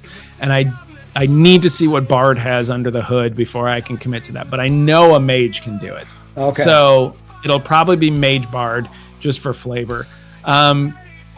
I always roll a female. Always. I've always rolled a female in every MMO I've played, with the exception of New World, because Kelly told me, he's like, why don't you change? You always roll a female. Why don't you change it up? So I rolled a dude. Hated it. Yeah. I've heard the argument, if you're going to be staring at an ass 10 hours a day for the next... It's just... it started out, honestly, like way back in the day in Warcraft, because I found that people just treated me differently. I mean, it was just that simple. People just treated me differently. So, let me tangent off of that. That's so funny that you say that. Did you ever play Dark Age of Camelot? No, I did not. Okay. That is one of the few MMOs that I really never played. Never played. Great. One of the best MMOs. Love that MMO. So it had an enchanting system. It was called spellcrafting. And it was literally putting stats onto items. So you would go to a crafter, you get a crafter to make you a staff, you go to a spellcrafter, the spellcrafter would put intelligence and whatever on it, okay? And the way that it worked was, and it's crazy to think this is so revolutionary in its time, because now this is just common, but you would, drag it off your inventory and drop it on the person. It would open a trade window, and there was a little button that said spellcraft, and you'd hit that, and it would allow the person to put all the gems that you were going to put into it, so you never actually gave the person the item that you were going to spellcraft. It did it in the window. In 2002, that's fancy, right? I don't have to give you the thing. Yes, I'm going to trust you. Of you just not like wandering away. Yes. And so I created a girl character named Rosalind and parked her in one spot in Camelot and just trained my spellcraft and just announced. This was back in the day when you had to announce your services and be like, hey, offering spellcrafting, blah, blah, blah, free for tips or whatever. Yep. And I actually would like alter my speech pattern. So it was like, oh, thanks, sweetheart, stuff like that. And I made so much money in tips. I'm telling you. It was so stupid. It's the only time I've ever done anything like that, but I did that. People will treat you differently, and it's like I'm not even going to get into like the larger picture of this whole thing, but it is just 100% true. And whatever the reason was that I started this whole thing, now it's just so ingrained in me that that's just what I want to do. But I am fascinated by the Nakua. I think that that's one of the greatest additions to like fantasy genre in a long time, is beach dwarves. Just fascinated, but I cannot pull the trigger on a female Nakua. Like I just don't. That's fair. I just don't want to. Would you take the bet that female Nakua will be the least played sex and race combination? It's gotta be. I mean, it's gonna be. It has to be, right? Like some sort of female dwarf. Bogely's gonna be in here yelling at you in just a minute. You can't be saying stuff like this. He's gonna be so mad at me. But yeah, so I'm probably just gonna end up being like your classic human female or something like that. Okay, like human female mage. Okay, well maybe I'll branch out and be like one of those snooty elves, a high elf sort of thing, not like a wood elf, but the high elves, and we'll see. But is the name gonna be Sunny? Yes, the name is always Sunny. Okay, the name is always Sunny. Okay. Yep, the name's always Sunny, and so that'll then you get into the other thing too, where like you're walking around in game as that, and now I've got me as Sunny, I got an in-game person named Sunny, I got the Sunny for Mayor character. It's like there's all these different iterations of it, and none of it makes sense anymore. So that's fine. We don't have to make sense. Oh, that's too funny. Okay, so tell me. I know a little bit of the history of like Lore Forged and what you guys did before and all that stuff. Why Ashes of Creation, and what's like the thing that draws you to this particular game? So we had bounced around with a couple different projects before this. We wanted to get back together and we wanted to get the band back together and do a show, and we'd kind of talked about different things and different ideas on different kinds of games, and we did some Guild Wars stuff for a while, and then we looked at some other ones. We were going to do something on Starfield. Is that, man, like what a bullet we dodged there, right? That's some Matrix level bullet dodging right there. Oh my God. But we did some Star Wars stuff as well. We did this like a whole RPG campaign thing with Star Wars that we built into sound and made like a whole thing. And it was called Wild Space, and it was awesome. Super good stuff. But we were kind of a little bit burnt out, honestly, at the end of the Guild Wars thing, and we weren't real sure what we were going to do. And the guys sort of went into the tank for a little bit, and then they pitched me this idea. And this is honestly like, this is a little bit behind the hood here, but or under the hood, I should say. This is how it works with these guys. They will come up with an idea, and they know that they have to convince me to do it. So they'll get together and they'll like maybe make a PowerPoint or something like that, and then they'll call me when they're all like lined up and ready to go. It's absolutely true. It's absolutely true. They do not make PowerPoint, Sonny. You're lying to me. So Cash was like all ready to build a PowerPoint for this thing. He never pulled the trigger on this one, but like he is like he legitimately has talked about it. And so they pitched me the idea of Ashes of Creation. They're like, okay, here's the deal. We were in this space like a long time ago. I know you know the podcast we were doing with Ashes of Creation. And it was actually called Lore Seekers. So they took the Lore Seekers name and moved it around a little bit. And then they moved to Ashes of Creation and then moved back out of it. And they had some other stuff going on in their life, and they kind of had to shut it down for a little bit. But they pitched me this game, and they said, like, look, the state of the game when we were in it last time, there wasn't a lot going on. But now you have to look at it, and here are the influences. This is all of these things. All of these are games that you know and love, and the parts that they're naming off that you know and love are the parts that they're taking. Just straight out of the inspiration thing. But the biggest sell was the transparent development process. Like, it is unique in Ashes of Creation, and I cannot stress that enough for people in the chat that maybe haven't seen this before. Like, doing a podcast about a game before it comes out is one of the most fun things you can do. And it's rampant speculation, and everybody's excited because everybody wants to play this game, right? Like, you can't really do any wrong in that period. But you have to catch it right before it comes out, because that's the only time that there's ever any content. This is different. This is wild. Like, we are years out, and they are spending so much personal capital in keeping us informed. They don't have to do this, and nobody frankly does this. To put on a monthly stream for an hour or two that is curated and involves like all sorts of people, and it's got the CEO of the company, and it's like produced and this whole thing, and then they have on top of that just Q&As, and it's this never-ending cycle of keeping us filled with content, and that is so nuts. So you get the best of both worlds. You get that super fun pre-game experience where everybody's excited and everybody's positive and optimistic, right? But then you also get all of the content, and you push the whole spectrum back years.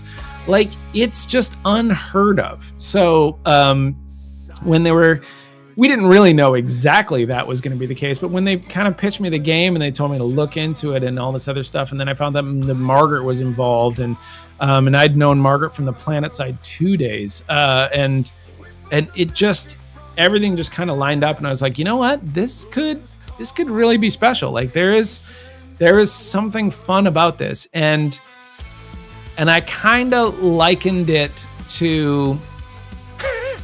This is going to be a reference that not a lot of people are going to get, but you might get it because you're an Ohio State guy, and I know you're a football guy. I likened it to Nebraska hiring Scott Frost. Okay, so I'm going to have to explain this because most of the people in the chat are not going to understand this at all. Nebraska had this guy way back in the 80s, and his name was Scott Frost, and he was the quarterback. And Nebraska during this time was just a dominant college football powerhouse. They sure were. Okay, There are no professional programs in Nebraska. There's no NFL teams in Iowa either, which is why we love the Hawkeyes so much. So there's no competition. So everybody in the state of Nebraska just loves the Cornhuskers. That's their whole life. Yes. They've got their whole identity built around this thing, right? And so in the 80s and the early 90s, it was the golden age of this. And then, for a couple bad coaching hires and decisions and whatever, the thing just kind of tailed down. And now you've got like every team in the country is on television all the time. And it's really hard to recruit people to go live in Nebraska because it sucks there. Yeah. Okay. So you've got this golden era quarterback that ends up becoming a head coach, and he starts to do well, and he goes to a school in Central Florida?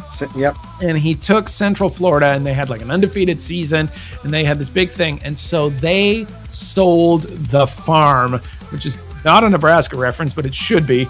They sold the farm to get this guy to be the head coach. Yeah. Okay. Everything was built on that. And so what I had always said was, it doesn't matter to me, because it's either going to be the greatest story in college football where this guy comes back and takes this program that's been completely destroyed and builds it back up into a national powerhouse, or it's going to collapse and it's going to be one of the greatest stories in college football, because they sold the farm to get this dude. They did. He was the absolute prodigal son coming back, and he can't do it, which means the program is just going to be like just an absolute nuclear wasteland for years, which is what it looks like it's going to be. I was going to do a little spoiler alert for you. He can't revive that program. It's done. No. Nebraska's done as a powerhouse program. Those days are over. It's not coming back. But either way, it's a great story and a lot of fun to watch. And that's what Ashes is, right? Like, Ashes is this tremendous story. You've got a dying MMO industry. There's no games on the horizon that are worth it, right? Then you've got this guy comes out of nowhere. He's a self-sufficient millionaire. He pours a bunch of his own money into this, has a huge Kickstarter, promises the world all of these different systems that are all going to be in this game, games, all of this stuff. It's going to be amazing. I'm like, okay, this is either going to be the greatest game I've ever played, or it's not. And either way, it's going to be a blast to cover. And that was one of the reasons why I got into this. So while you were describing the whole boomer bust thing about all this and how it's going to be amazing to watch it be successful or go down in flames, I thought you were talking about your podcast. Oh God. I mean, really, that's the thing with doing a podcast about like a game like this, is that you live and die by the game. Yeah, we do live and die by the game. That is correct. If this game just bombs, like, we're all done. Every single one of us is done. There's no surviving this if you run a podcast about Ashes of Creation and Ashes of Creation turns into SWTOR. Yes. You're just kind of done. You might be the one dude that hangs on. Maybe. But you won't love it. New World is dealing with that now. Like, there's a couple of content creators who are just like gripping on, they're trying to squeeze diamonds out of coal right now, just holding on as hard as they can. Yeah, like Enthusiasm says in chat, like, what a miserable experience that would be to spend all of your free time covering a game that sucks, that nobody likes, that all you hear is negative comments all day long. Like, all day long. Yep. No way we could do it. Yeah. Not the three of us. Like, we'd never do it. So in just a few minutes, you had mentioned that they told you, it's got this system from this game and this system from this game that you like and all that stuff. What system are you the most excited to interact with, to play, to do? Some of the economy stuff from Eve, obviously, big econ guy. I love the fact that they're taking that. The big one that's interesting to me is the crafting system from SWTOR. Like, not SWTOR. I'm sorry. Star Wars. I have to stop there. Star Wars Galaxies. You shut your mouth. It's real close there. I got to stop. Full stop. Make that correction. Star Wars Galaxies. Yes. Because that was like, that was kind of one of those things that was groundbreaking at the time, and nobody's really done it quite as well as they did back then. And the reason is because there was so much uniqueness to the crafter, and it was so dependent on the crafter. Everybody else after that kind of went down the path where you could get the best gear in the game simply from drops, from running other stuff, and that just destroys the incentive to craft. There's just no incentive to do it. Why am I going to craft the 5th best item you can have? Like, who wants to buy that, right? They're either going to buy it as like a throwaway type of thing, in which case they're not going to spend much money on it, or they're not going to buy it at all. So like, nobody wants to craft in that environment. So that was really interesting. But man, the economy in EVE, so deep, with so many tools and so many interesting things, and it's all geographically based, and some of the things that they're running in this game is they're really trying to push you around. Like they're actively trying to push you to different sections and use different nodes. They don't love the idea of Sonny sitting in his little mayoral fiefdom and running it from there. Like, it's going to be difficult to do. I'm going to pay people to go get the mail for me. Did you just call all your citizens peasants? With your fiefdom? See, oh my goodness. See, that's what I keep trying to tell y'all. Y'all going to vote in Sonny for mayor, and you're going to get Sonny for tyrant. Y'all got to watch out with your vote, man. I'm telling you. What is it? Like Planendorf says that all the time. It's like Sonny for benevolent overlord. Yeah, exactly. Yeah, exactly. That's Mark T says we're used to it. Yeah, it's fine. You can just be that. You can just be the tyrant. That's just fine. I, for one, welcome our new robot overlords. Yes. Exactly. Okay, so I'm gonna turn the floor over to you for a couple minutes. Anything you want to say to the audience that's watching? Promote anything, clarify, whatever. You got a couple minutes. Just go. I mean, like, I am one of 3 guys in a show, and the other 2 guys, Cash and JB. It was JB's birthday just yesterday. Was it JB's birthday yesterday? Those 2 guys are super awesome. You're gonna love having them on your show. They're great. They're a great conversation. I just want to thank everybody in the chat for coming out. Rory is out there, and like there's all sorts of people that make great stuff, and even if you're not making great stuff and you're just in the community and you're a regular in people's chats, like, you just see these names over and over and over, and you're starting to get to know them, and that's like one of the most fun things with doing this. It's just so much fun to talk to a lot of these different people, and thank you for having me on your show. It's awesome to be able to come on here, and I'm stoked to be able to have such a fun, candid conversation with you. Sometimes, in our show, it's a pretty tight ship, and you get locked into these things. You got 3 people with 3 different opinions. They all got to get it out, and sometimes just freewheeling for a night is a blast. You can find all of our stuff at loreforged.com. That's just basically a link tree, but we're on Twitch at loreforgedhq and YouTube as well. I will have a new Sonny for Mayor video out on July 4th for you. Man, I'm just along for the ride. We're having such a great time. Our Discord community is a blast, but just enjoying the experience with everybody else has been the best part. So, look for me on Twitch, and I'll be out there and just having a good time. Yep. Awesome. So, in case anybody's still watching who doesn't know who I am, my name is Zillan. I make Ashes of Creation content on both YouTube and Twitch. Follow me on those areas. For the Lore Forged, you can actually click on Lore Forged HQ right here on the Twitch channel. It'll take you to their channel. You can follow them. If you're watching over on YouTube, I linked their channel in the title of the video, so you can follow them over there. Lore Forged, he just put it down there. The link to their link tree, basically. Go check them out. They are awesome. They are a lot of fun.